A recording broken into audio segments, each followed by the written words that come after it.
It's very funny, may magpapapicture. Tapos kumakain pa ako, so kailangan kong bilisan daw. Wala pa akong ligo. Tapos na akong kumain at nag-aantay siya sa labas. Oh my God, very oily ang face ko. Ilabas muna ako guys, saglit na talaga. So guys, pinastay ko muna sa kabilang kwarto kasi medyo mainit para hindi siya mainitan doon. Actually, kapatid to ng barkada lang din ng mami ko, yung half-sister ko. So para hindi haggard, no? Wait lang talaga ha, antay ka lang dyan. Tapos na! Natin sa kabilang kwarto. Ayo! Ay, asan siya? Ay, hi! Uy, dagan mo, di ay mo! Agin ako, isa lang! Okay na mo, di ha? Namaho na mo? Dali mo, picture ta. Dulas, may dali sa gawas. Nanginlo kong bana. Huwag mo ko ligo, okay ra? Pero nangilamos ko para makahunat gamay. Ah! Good morning! Kiss ko. Gano'n ko na mata?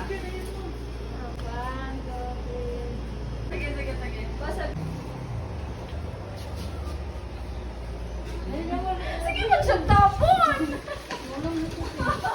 Dali na, alam mo taha. Dali na.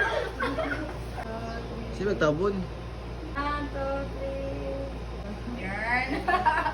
I will send you there later, okay? They need to go home first. Uy, ingat mo. Salamat.